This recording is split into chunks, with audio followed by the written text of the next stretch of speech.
Morning, Don. It's good to see you. Good morning. We are in the, what is it here? It's the 15th of April. Oh, it's tax day. If Hey, if we weren't in the middle of a virus epidemic, pandemic. I don't think No, taxes have been on people's mind too much in the last month. So, no, and I think it was pretty smart of them to, yeah, give folks a couple more months to get this done. It's difficult to get out and see accountants and, collect documents and do all that stuff. So, yeah, but it's the middle of April. Been kind of cold and wet up here in the mid coastal, southeast Pennsylvania.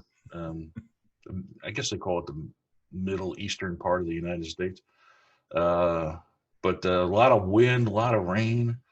Um, but things are starting to come around. I did mow my lawn twice already because it was getting out of control. So, I wish I had a little rain and cold weather yesterday. I was digging up some plants.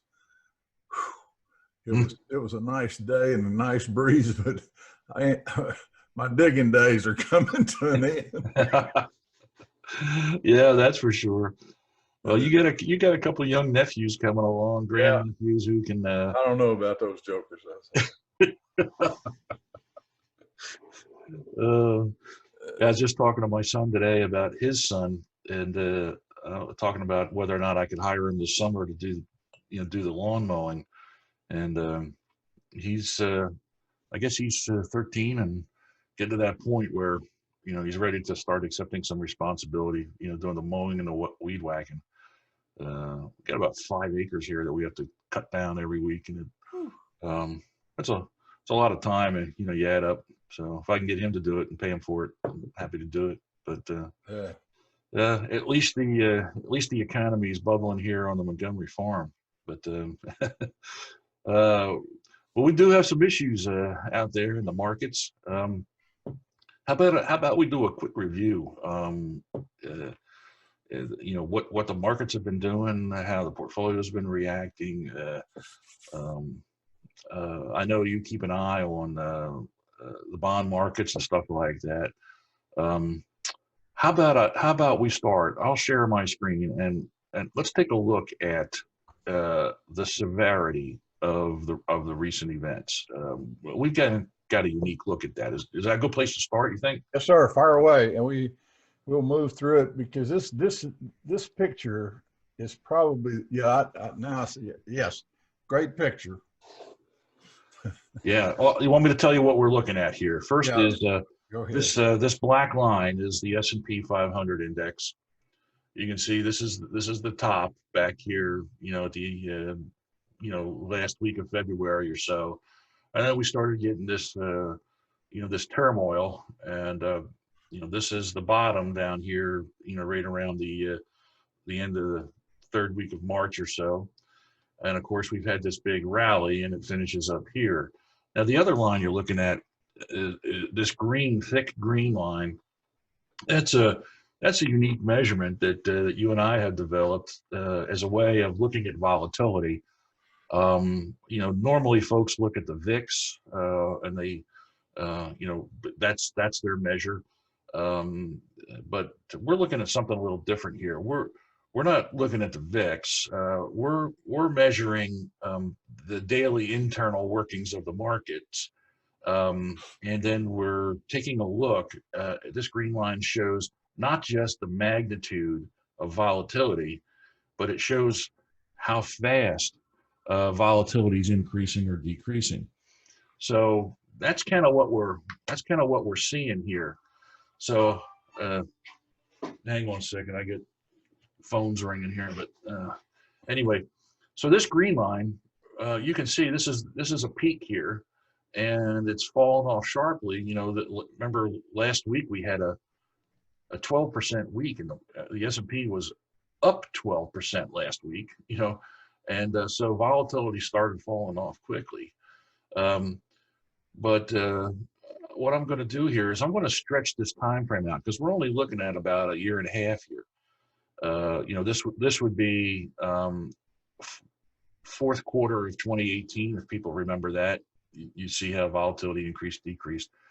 Um, This was February of 2018. Or that was a rough month. Volatility quickly jumped up and back down. Now, I'm just going to kind of give us a look at more and more time here, and I want to go back out here to. Although I'm going to go back to the tech bubble. All right. Yeah, we need to focus on the green line and the little volatility spikes out of there. That's right. That's right. You're absolutely right. And here is the top of the tech market. The tech bubble, and it crashed after that. 20 years Now, ago. look at all these spikes here. Here's one in 2002. Here's the global financial crisis right here. Here are some more of those, wicked bounces that we had in 2010 and 11, over 2015 and 16. Here again is February of 2018, fourth quarter of 18 right there. And here is the virus economic shutdown. Look at the difference in magnitude of how far and how fast volatility increased and decreased compared to what's happened over the last 20 years. That gives you some sense, doesn't it, of the magnitude of what we've dealt with. Paul, I think that volatility, as you look at, and we've looked at data further back than this, we're starting to see more and more of these abnormal as it relates to the past.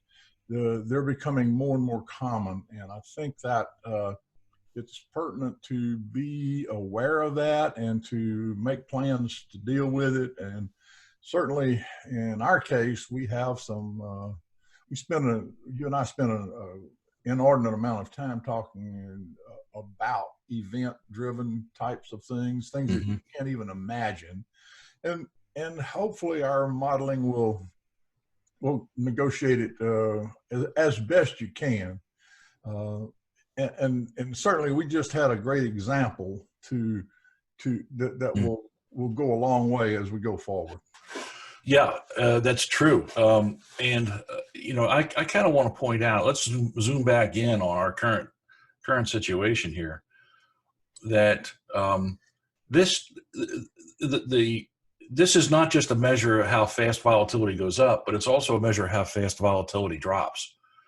And, both of these, in each direction is incredibly volatile.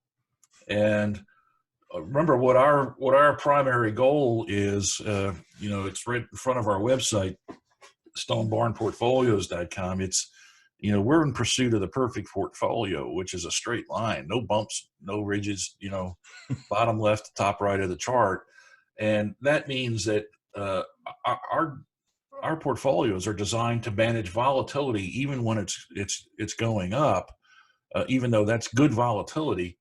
There's no strategy in the world that I'm aware of that can capture both of those things day by day by day. So we're in a position where our portfolios still have some defensive positions, and that means when the S&P does this and has a 6 or 7% day, that we're not going to get that. We'll get 1 or 2%, and but we're happy with that because we're making money, and the goal is not to make not to capture 100% of up moves, but it's mostly to avoid as much as possible of the down moves, and so we're staying defensive. And I think, Paul, in total candor, that we've done a pretty good job under the conditions. We have had some rather severe conditions, and yes, we're a little down just a little bit. I looked at the stats early this morning, but for some reason I want to say that over the last year to date, we may be down 2, 3, 4, 5%. And the markets are significantly lower than that. And so I think for the most part, we've done a good job under some things that even our models had not even realized that we have nothing to compare it to. That's right. Well, I got something to show you. We've had a number of requests for this thing. I'm gonna bring it up. Let me see if you recognize it. That's this spreadsheet here that I use almost every month to kind of rebalance my portfolios, and we've made some upgrades to it. We've had some folks requesting it, and I thought I'd kind of just quickly show you. This is not going to be a tutorial, but just kind of a feature presentation for anybody who wants this. All you need to do is email us or use the contact form on the Stone Barn Portfolios site. That's even better. But this is, again, you put in the symbols that you want, and your current shares, and how much cash you have. And so this is if I was setting up a Vanguard portfolio, and then we can go get the prices for those shares, and we can choose either the current price, or we can click on this and we can get the previous close. Why would you want that? Well, because if you're setting this up at a couple hours before the market opens, before you go to work, you might want to get the previous close, because if you ask for the current price, if the market's not open, some of these may not be pricing at all, and you'll get a zero. So you can get the previous close if you need it. Now, it's 10:30 in the morning here when you and I are talking. The market is open here, and so I'm going to select the current price, and I've put in a bunch of symbols and some target allocations that add up to 100. And what I'll do is I'll just go update prices, and we'll see if this thing works. If it doesn't work, so I'm going to do some heavy editing on this thing. Oh, what do you know? There it goes. There you go. Now we got the current prices, and based on the current prices and the allocations that we have set up here, we can see where we're at variance with our targets, and it calculates a bunch of buy signals for us, and how many shares that we should buy, and then it sets up kind of a narrative. We put limit order in here because the idea here is that this is based on these prices, and if the market's moving quickly, that could go away from you one direction or another. That'll change whether or not you're actually going to get at that price the right number of shares to get that allocation. So I'm going to try this again, because that little red thing was supposed to move down the screen here as it went through, but it's not doing it. It might have something to do with the fact that we're doing this this online meeting, but it does go get the prices. Yep, got them all, and that's available if you want it. Like I say, go to stonebarnportfolios.com, use the contact form there, and just say, hey, Paul and Don, I want a copy of that to help me manage my portfolio. It's won't cost you anything, and we'll be happy to let you have it. So that's all I wanted to show you on that. So,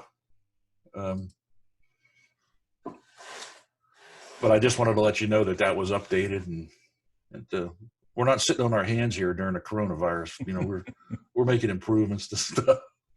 Even little ones like that. Paul, as we close out, I do want to say that we're entering the earnings season, which is usually has a lot of emotion